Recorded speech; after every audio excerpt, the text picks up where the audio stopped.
story of Babymetal. How did we get to Gimme Chocolate? It's very interesting. Very interesting. We went from cute metal, or we went from trashy metal to cute metal. All right. To get to Gimme Chocolate, we have to go back to a 6th grader life, and that is Kei Kobayashi, or Babymetal, where he will be influenced with music from bands like Seikima 2. This kid is definitely into metal, and he would eventually grow up and enter the Japanese entertainment industry by joining a talent agency called Amuse Inc.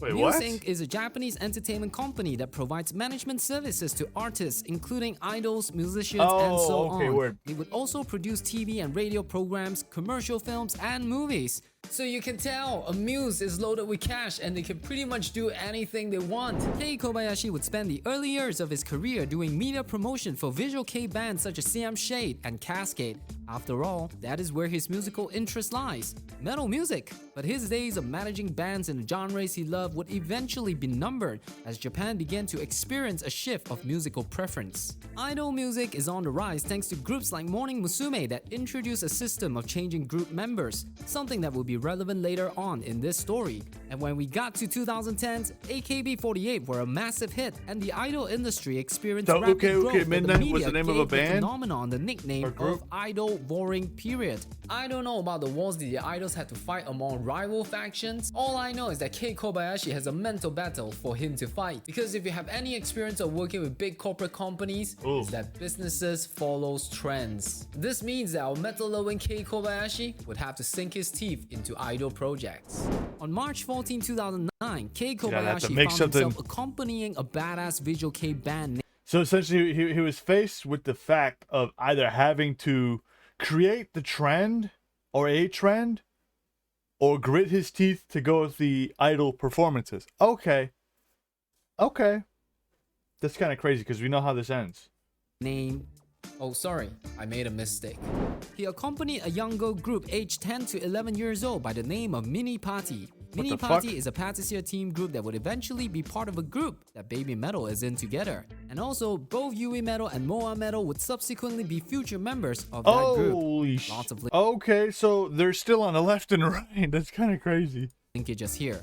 The event of Kei Kobayashi accompanying Mini Party is to make an appearance at the farewell concert of Karen Girls, of which Metal was a member. Babymetal didn't know it at that time, but this little girl called Suzuka Nakamoto would eventually be a massive boost to his career later on, as Amuse had plans to put together a new idol group, which centers around the theme of young high school girls. And who's gonna manage this group of schoolgirls? You know it. Also, I have to mention that Kobayashi took notice of young Suzuka's vocal chops. Mizuno Yui was also present at the concert. Just saying, lots of linkages.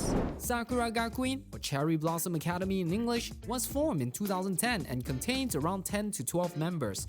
The group members are within the Japanese compulsory education age range, between 10 and 15 years old. At that time, Metal, Yui Metal, and Moa Metal were at the age of 10 and 12 when they first debuted as Sakura Gakuin members. Within that year will also mark their first appearance in the sub-unit called Babymetal. To explain the idea of a sub-unit, we have to understand how Sakura Gakuin works. The academy, not a real academy, carried themes of school life and extracurricular club activities. They would release videos of them taking lessons from various senseis, performing in short skits, taking road trips, going through yearly tests, and others. When the academic year ends at the end of March, the group releases an annual studio album. New members transfer into the group, and others who finish compulsory education will be graduating, or in short, leaving the group. Metal would spend 3 years in the group before graduating, while Yui Metal and Moa Metal would spend 5 years before leaving the group.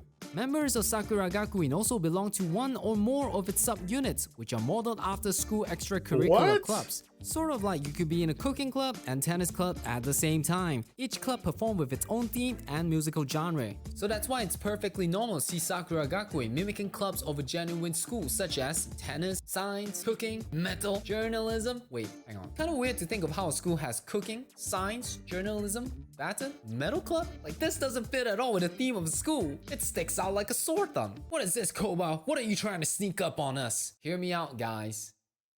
it's going to work. I remember back in the day there was an interview that is probably taken down by now Whoa. to protect Babymetal's mystique.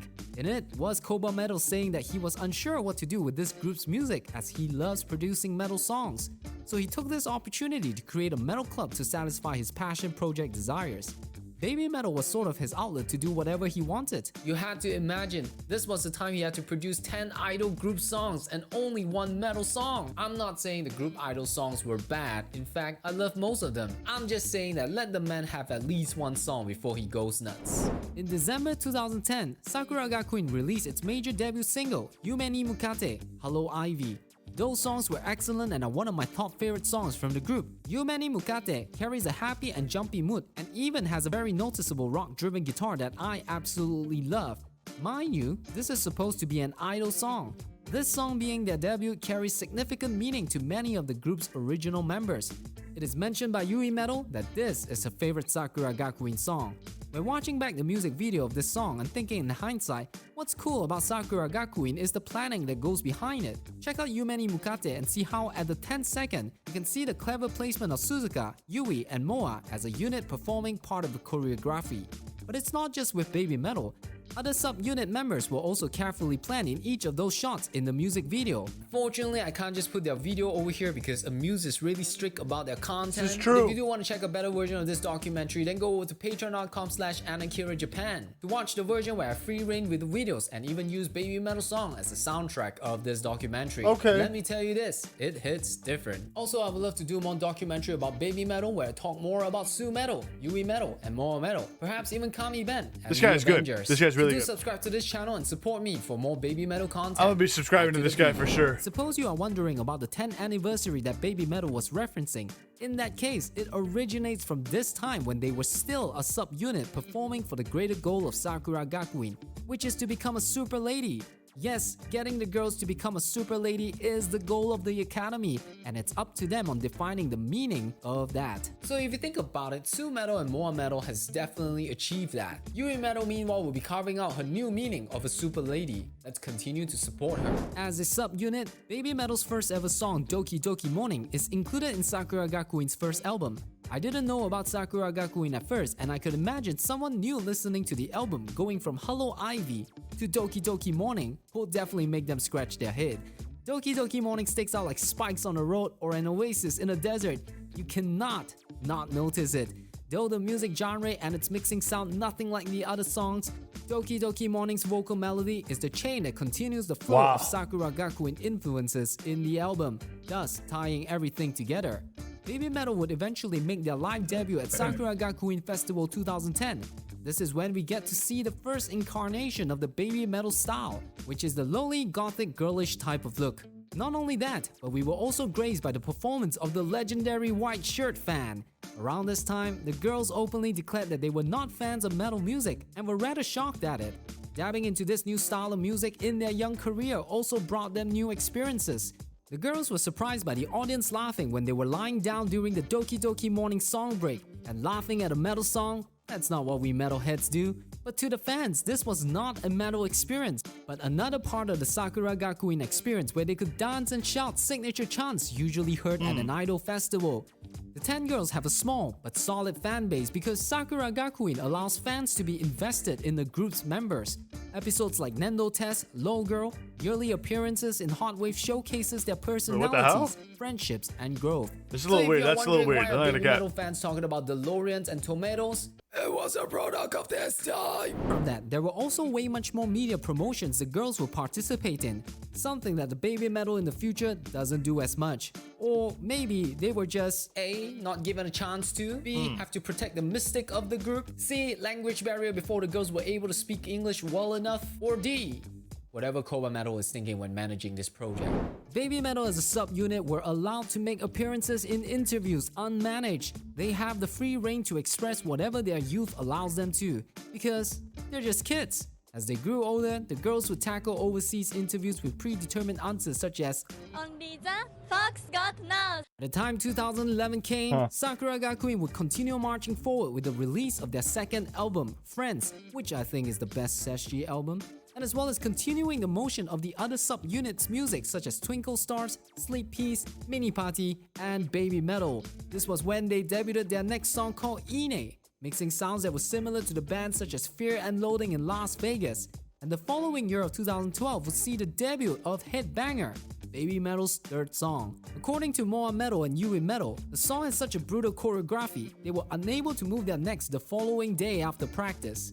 Babymetal would also make an appearance outside of Japan in an anime festival at Singapore, something that Sakura got anime Gakuin had festival? not achieved yet. Duh. This is an early sign of Babymetal having far more potential than its main unit, but all good things will come to its end. 2012 is also when Hit Banger would be the last Babymetal song within the idol group, as Suzuka Nakamoto, the Seto Kaicho, is graduating.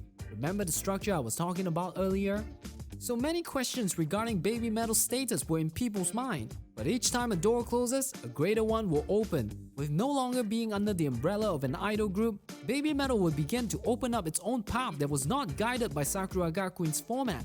As Suzuka puts it in the graduation, Sakura Gakuin songs are special. As that year's leader, who usually carries the most vocal lines, you could picture how Suzuka would do her best to bring out Sakura Gakuin. But for the first time ever, Suzuka will embrace the metal side fully and lead Babymetal not as a subunit, but as a primary vehicle this time.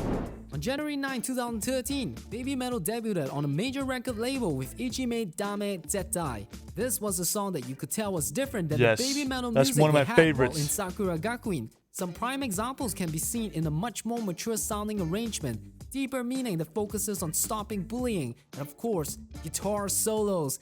That is a first for Babymetal.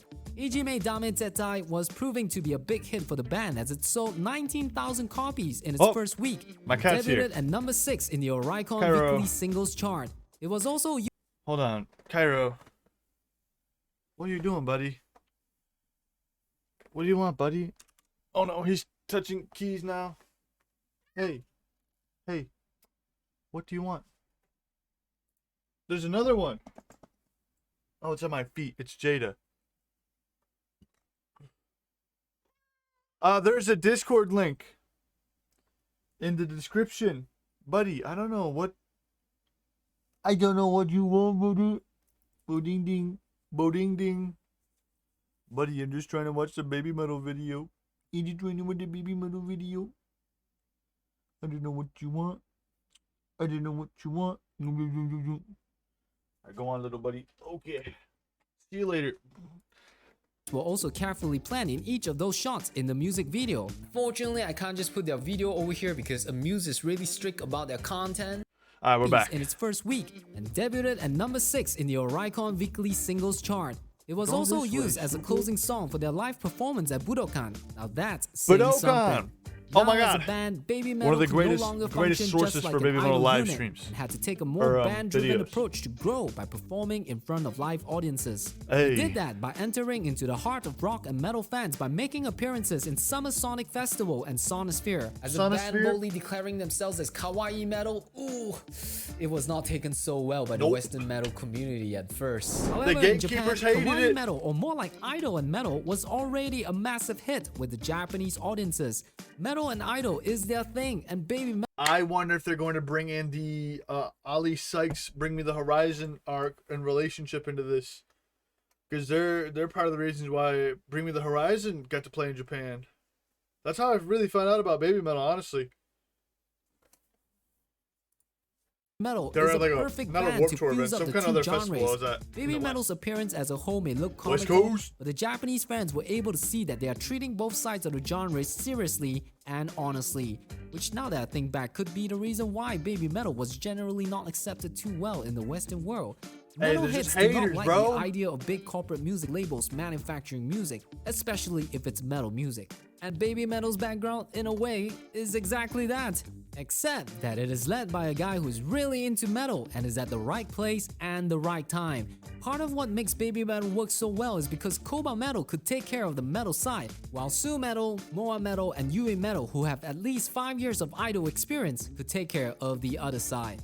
Fast forwarding to December 21st, 2013, Babymetal would premiere Gimme Chocolate at the Makuhari Messe event hall. The live performance video would eventually be used as the official music video of the song and is posted on YouTube on February 25th, That is 2014, one day before the release of their debut album.